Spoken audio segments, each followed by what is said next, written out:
sat in his car was bank robber Earl Scaver, who was tasked with being the getaway driver. All went to plan, his accomplice ran out fast,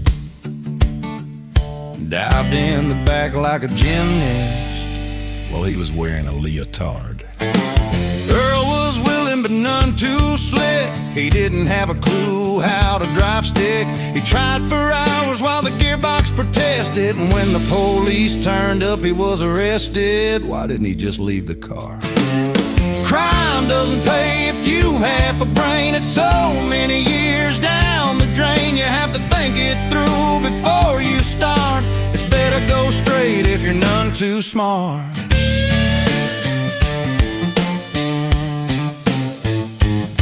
Who can forget Demetrius Robinson? This really was a great one. He filled out a store job application using all his real information, then proceeded to rob the place. But it wasn't hard for the police to trace. They knocked on his house door. What an idiot. His arrest was almost immediate. Did he get the job? Crime doesn't pay if you have a brain. It's so many years down the drain. You have to think it through before you start. It's better go straight if you're none too smart.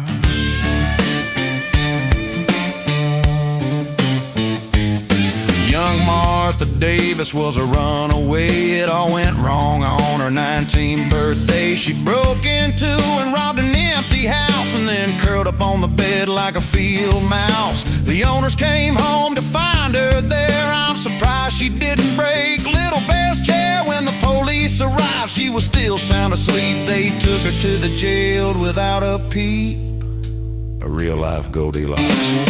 Crime doesn't pay if you have a brain. It's so many years down the drain. You have to think it through before you start. It's better go straight if you're none too smart.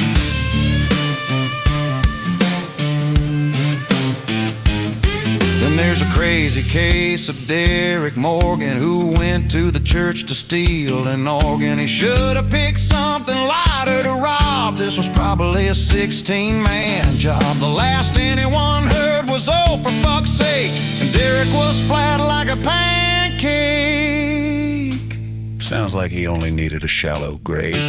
Crime doesn't pay if you have a brain. It's so many years down the drain. You have to think it through before you start. It's better go straight if you're none too smart.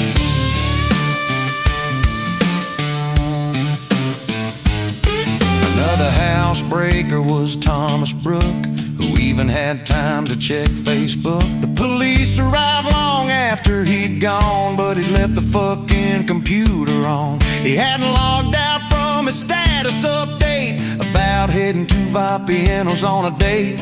One last photo of what he ate. The police were outside the restaurant lying in wait. Or lying in waiter. Right. Yeah, I did.